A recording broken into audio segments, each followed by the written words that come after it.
Hi, my name's Lyle Sopel. Welcome to my studio.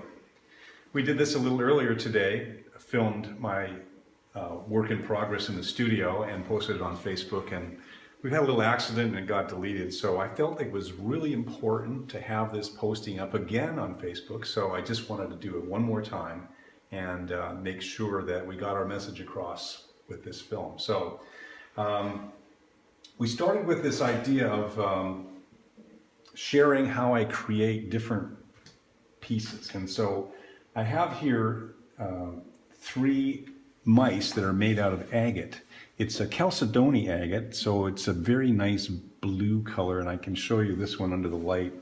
It's a really wonderful light blue.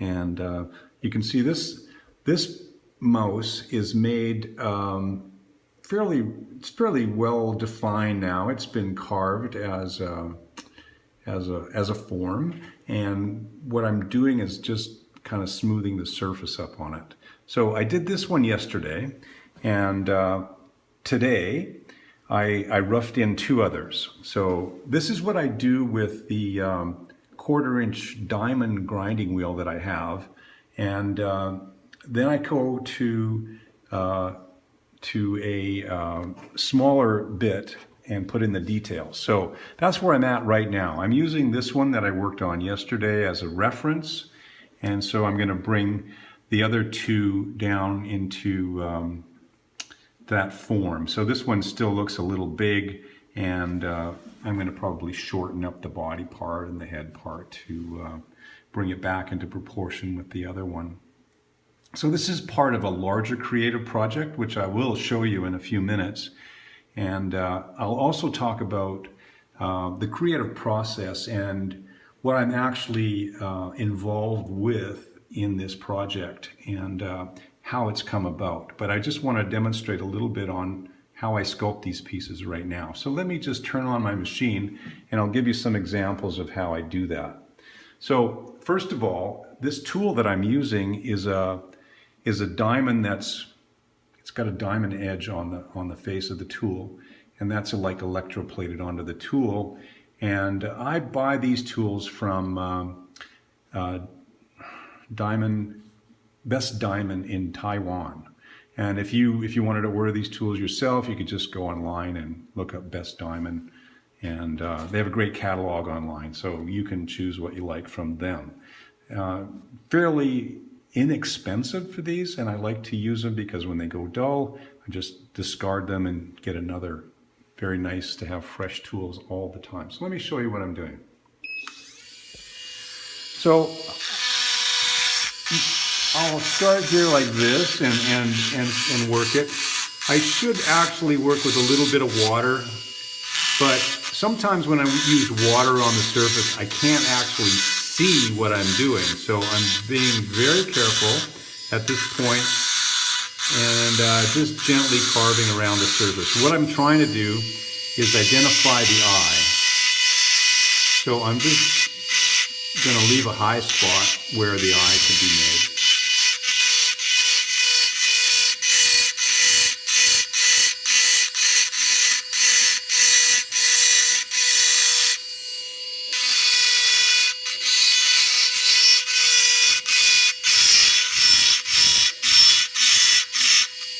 And then I put a little cheek here on the mouse itself, and I kind of put the nose in. Oops, chipped it a little bit. That's because it's dry, so I don't want to actually get this guy wet right now, but I'm going to just show you how I do it. So that's what I do all the way around the form with this, and I would use a little water, and it'll help to identify it. So from this point, I could change tools and use a smaller tool that's got a little concave surface here. And so this tool I would use as the tool to scribe in the eye after I've got it just roughed in that way. That's how I made this form right here. I used this cup-shaped tool to define the eye. And then after that, I use a lot of silicon carbide tools to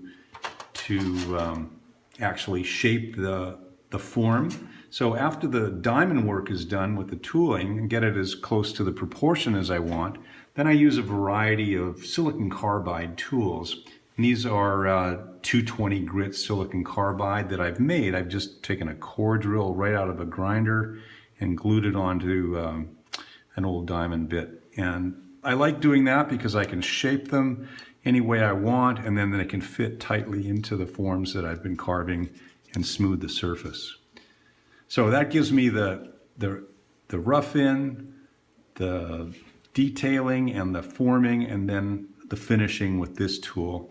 And then from that I can go to different sanding papers. This is a diamond sanding paper, and this is another way I use it with this belt or this cutout piece of diamond paper on a mandrel.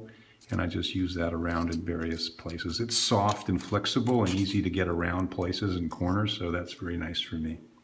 Then from there, I use this kind of a tool, which is it's a diamond tool as well, but it's got a rubber backing, or the diamond is cast into this rubber.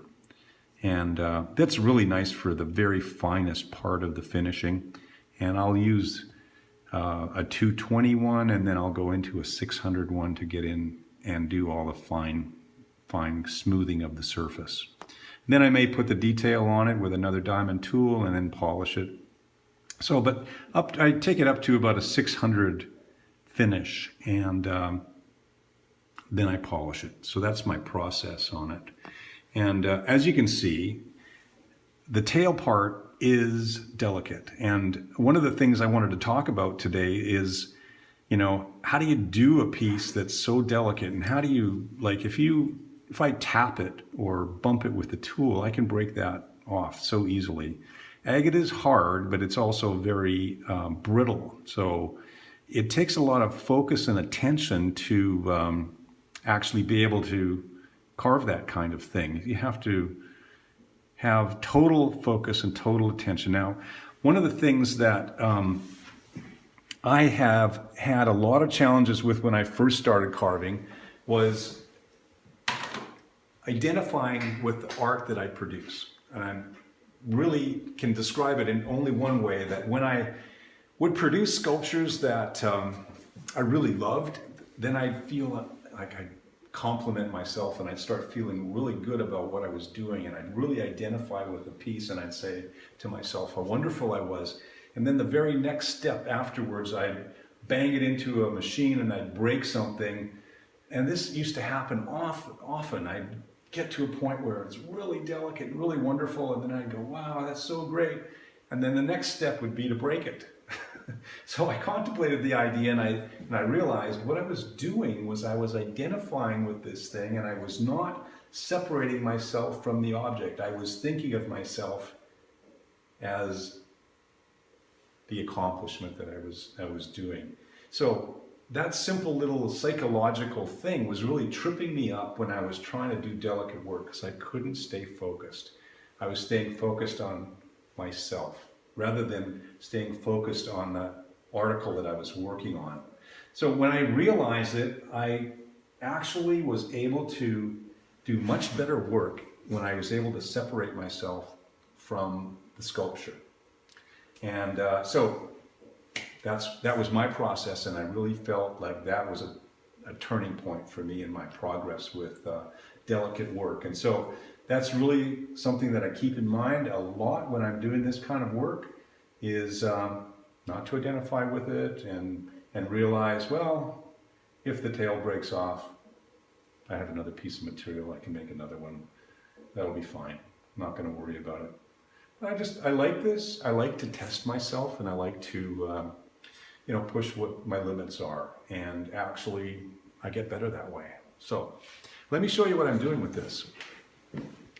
This is a project that we had started some time ago, and I think you can maybe see it better from the other side where the light is a bit more appropriate.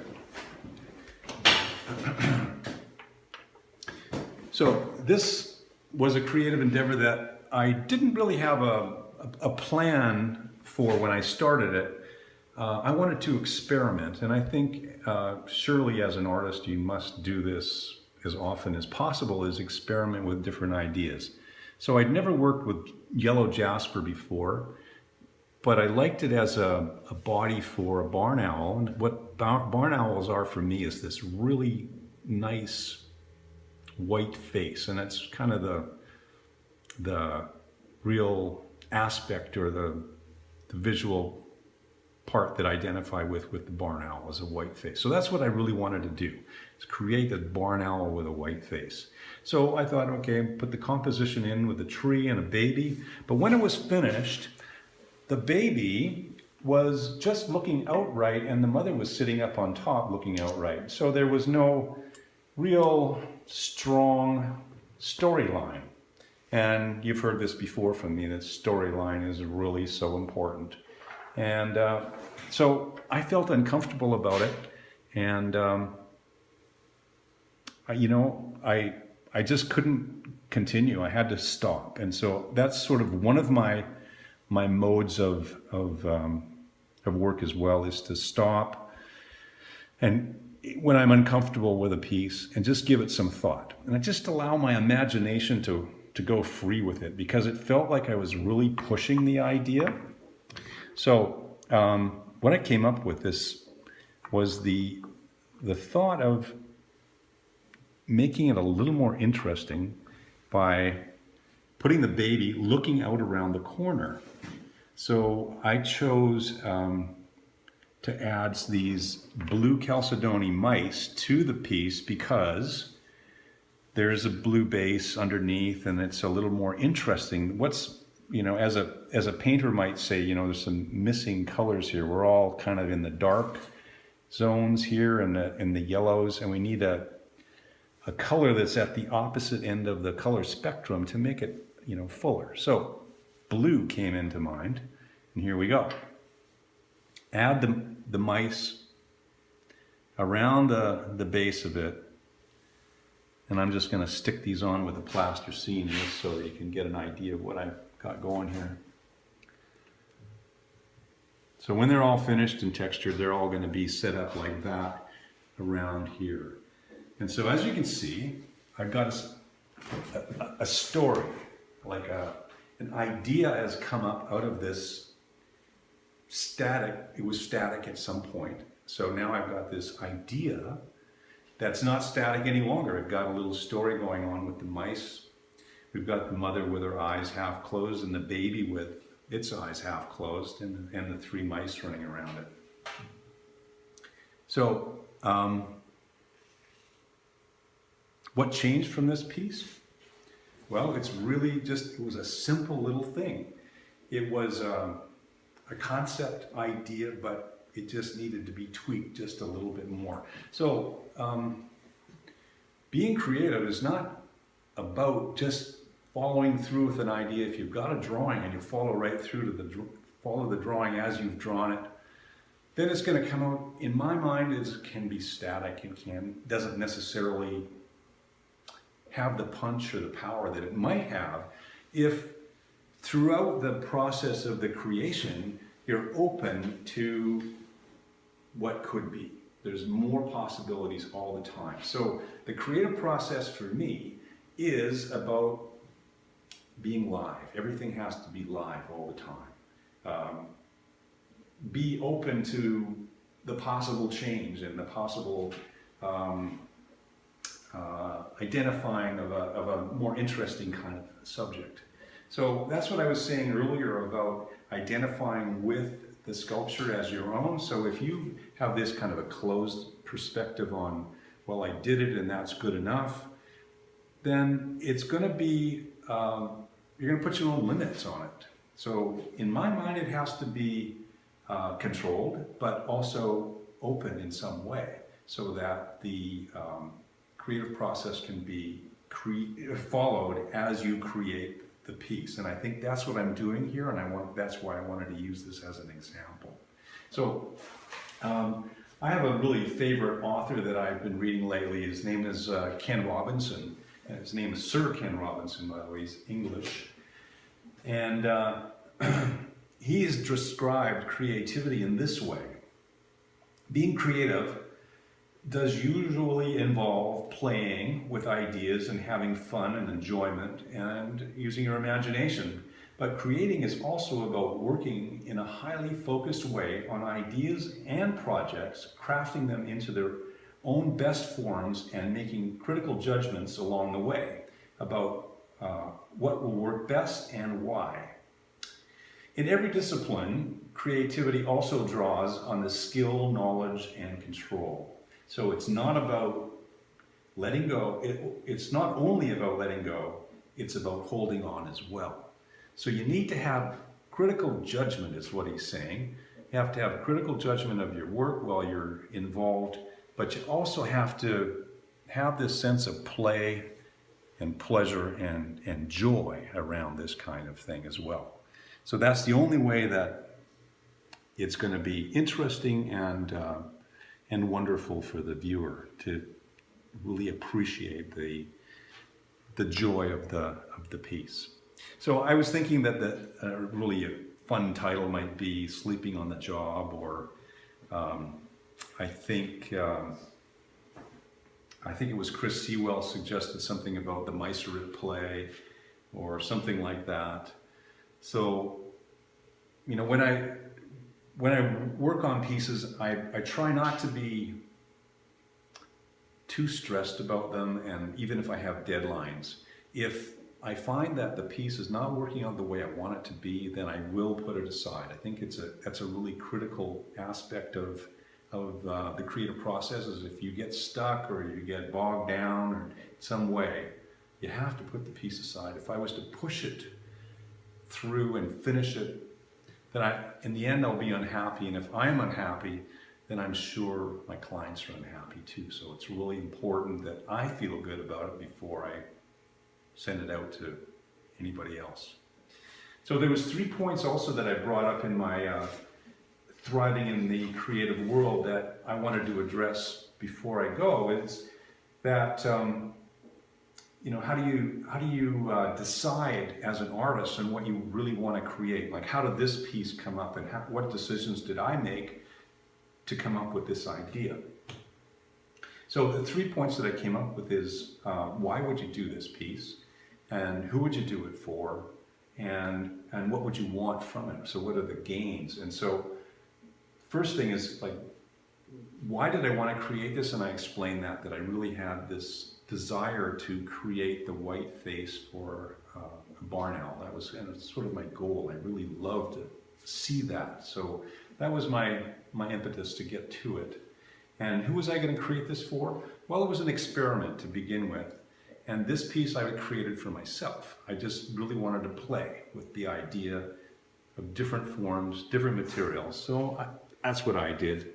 And what did I hope to gain from it? Well, I hope to gain pleasure, first of all, because I really enjoy doing this kind of work. But then, you know, I can get artistic recognition if it's successful, and I hopefully can get money if I sell it in the future.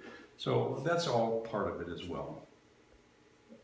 So the big thing today is to be conscious of your critical thought.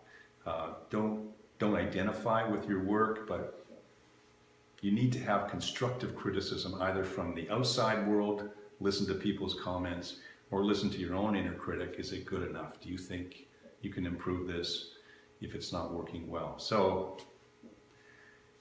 I think those are the guidelines, and I hope you enjoyed this talk today. So stay creative, and look forward to seeing you next week. Bye for now.